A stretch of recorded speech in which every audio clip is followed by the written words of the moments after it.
Alright guys, in today's video we're going to be going over some new gameplay information that I recently came across about Ghost of Tsushima, and I think a lot of you who are looking forward to this game will be interested in this info because we don't actually have a ton of gameplay information or details about Ghost of Tsushima. It seems like Sony and Sucker Punch are saving a lot of that stuff for sometime in 2020. I'm sure we're going to learn a lot more about it in depth, especially when it comes to the combat. I know that this is something a lot of you are waiting to see and hear more about. But we do have something today that talks about the open world of Ghost of Tsushima and how apparently it's going to really respect player choice, and it talks about exploration in Ghost of Tsushima and how there's not really going to be anything trying to push you in any one direction, and how you're essentially going to be able to decide where you want to go, and you might be surprised at just how many different areas you can just kind of wander into and explore and discover things on your own. So yeah, we're going to talk about that. We're also going to be talking about apparently how Hideo Kojima paid a visit to the newly acquired first-party studio Insomniac Games, and I think that there may be some significance to this, and I've seen a lot of people kind of talking about it. I was quite surprised when I saw this, and I think it's really important to pay attention to the fact that he visited Insomniac Games out of all of the studios that he could have paid a visit to. So we're going to discuss that in the later half of this video. Before proceeding, I want to ask you guys if you think you're going to enjoy the information in this video, or you're going to find it informative at all, be sure to hit the like button. Really helps the videos out, lets me know you guys enjoy the content. But moving on here, says Ghost of Tsushima, which recently revealed a summer 2020 release target at the Game Awards, will retain the open world structure developer Sucker Punch is known for, but the team has a different approach this time around. In a developer diary released in October, members of Sucker Punch said that picking a feudal Japan setting for its next project was an easy decision. Once the creatives decided on the Mongol invasion as the main driving force, it all clicked into place. Art director Jason Connell described Ghost of Tsushima as an action stealth game with the goal of championing player choice in a much bigger way this time around. We really want to have that choice of, hey, that cool bamboo forest over there, I really want to check it out. I want to head in that direction and see what it is. There's no waypoint. There's nothing that says, go here and look at this bamboo forest. Hopefully, we're presenting something that's beautiful and exotic, that's different than the current place you might be in, and that will come at a world choice. That's your adventure choice. So, yeah, I thought that this was interesting because essentially what he's saying here, what Jason Connell is saying about how you're going to be discovering things and playing Ghost of Tsushima, is they're not going to just shove a bunch of stuff in your face, a bunch of waypoints saying go here, then go here, then go check this out, then go check that out. They kind of want it to happen naturally and organically, and I think that this is actually a really great thing because a lot of the games that I encounter that are open world, I do find that more often than not, having all of this stuff on screen, having all of these different directions, it kind of takes away from that unique feeling, just that explorative feeling of, being immersed in a world and not actually being able to see things in that way. I think what I'm trying to say is when you play an open world game and it's not telling you to do all these things, and it does give you that ability to just kind of explore the world yourself and figure things out for yourself, it adds this different layer of immersion to that open world that I don't think would be there if it was directing you to do so, if it's telling you to go here and it's marking things all over the map. And so this actually gets me pretty excited, especially when you look at the latest Ghost of Tsushima trailer, which I will most likely have playing in the background. You see all of the different environments that are going to be featured, all of the different landscapes that are going to be featured in this game. That actually has me pretty excited. There's a lot about Ghost of Tsushima that I really am on board with, and Sucker Punch, I played Infamous Second Son, and I thought that they did a really good job, honestly. I really enjoyed that game. I do think that there were some things that could have used some major improvement, and that was, I can't say that, the world of Infamous Second Son, it being an open world game, was the most immersive, but I think they did a really good job creating Seattle. And so everything I'm seeing about Ghost of Tsushima, and especially hearing this, how they're really trying to kind of give player that freedom, that choice, that ability to go explore for yourself within the open world of, this feudal Japan, that sounds awesome to me. And I really want to see how they're going to take the open world to that next level, because this game has been in development for an incredibly long time, and I have a feeling that we're going to basically see a night and day difference between how Sucker Punch handles the open world of Ghost of Tsushima versus how they handled it with Infamous Second Son.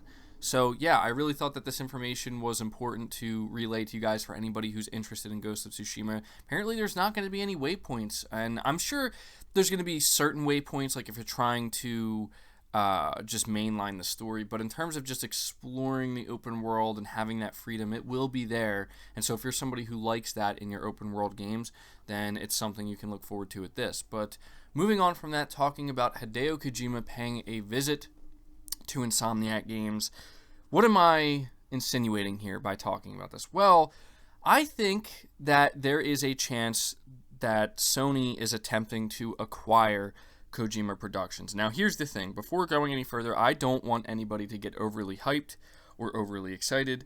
I do not want people to think that I'm sitting here saying this is absolute evidence and absolute proof that this is exactly what Sony's trying to do. I'm not saying that. However, what I am saying is that I don't believe Hideo Kojima just gets up one day and says, you know what?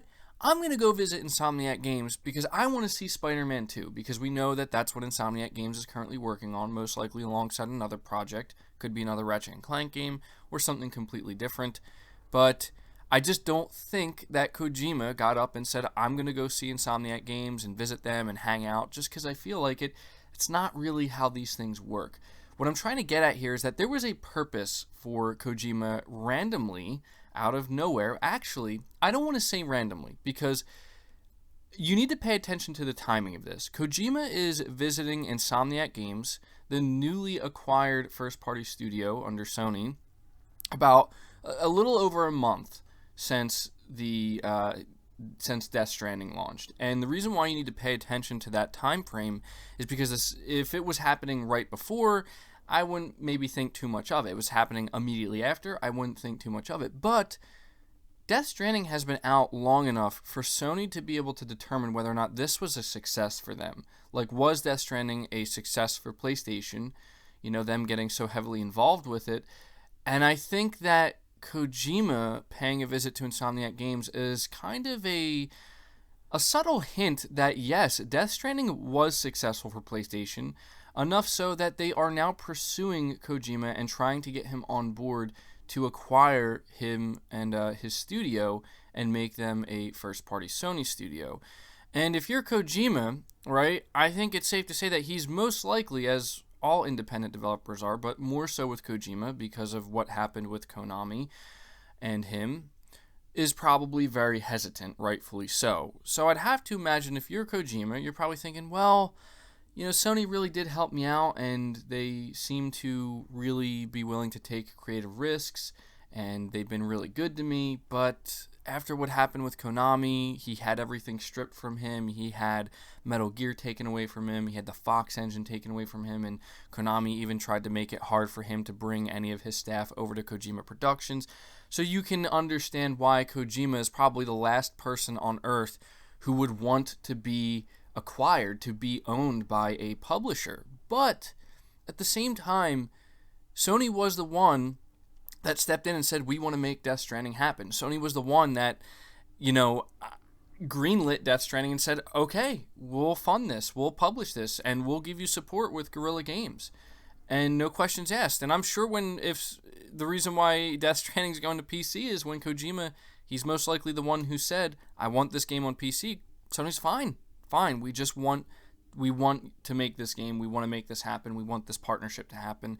So Kojima must be feeling pretty good about that. Now, getting back to him visiting Insomniac Games, well, the reason why I'm so focused on it and my eyes are a little bit wide when looking at this image and I'm surprised by it is because, well, I can't think of any other reason Kojima would visit Insomniac Games other than that if he was considering maybe signing that deal and allowing Kojima Productions to be acquired by Sony as a first-party studio, he probably wants to go see, okay, Insomniac, you guys have been independent for so long, and you've resisted being acquired by anybody for so long.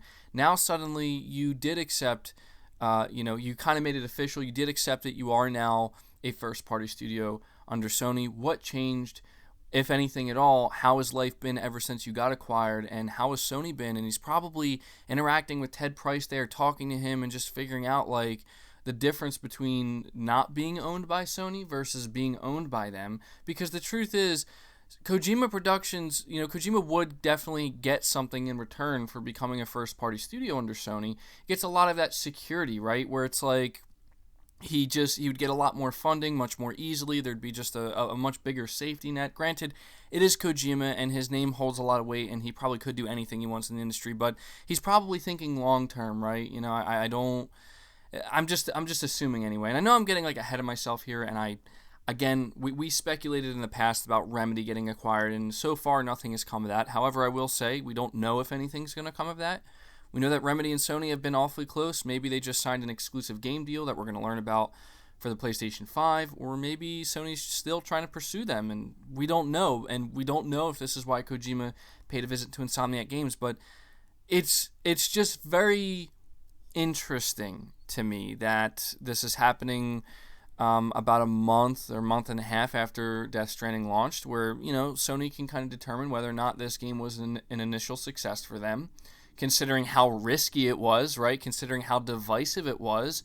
And Insomniac Games, out of all the studios that Kojima could have paid a visit to, he's going there. They're newly acquired, and they were independent for a very long time. We know how much Insomniac and Ted Price have expressed they value their independence, and it's not that they just threw that to the wind when they decided to be acquired by Sony, but it just turned out that Sony's a really great publisher. Sony is just, willing to take those risks, and they're on the developer side here, and so I don't know. Maybe this could be the first major hint that Sony is pursuing the acquisition of Kojima Productions, and maybe Kojima paying a visit to Insomniac is him kind of showing his willingness to at least, test the waters and kind of figure out if this could be something that maybe he should consider doing.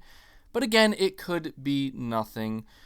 But there's no denying that Kojima Productions has been very close to Sony ever since Kojima split from Konami. We know that he's been very close with Guerrilla Games. Herman Holst is now in charge of Sony's first party, so if this is something that is currently happening, I have to imagine he plays some role in it. Over 70 Guerrilla developers helped work on Death Stranding, so there's just been a ton of support here for Kojima from Sony.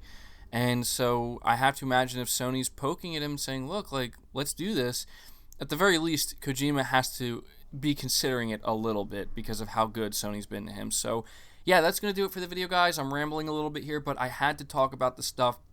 I wanted to talk about this Ghost of Tsushima information because even though it's not the biggest blowout of information in terms of gameplay, I think it is interesting enough that, hearing about player freedom in a game like Ghost of Tsushima, being able to explore feudal Japan and not having really many things kind of breaking that immersion for you, that sounds awesome to me, and I really can't wait to experience that.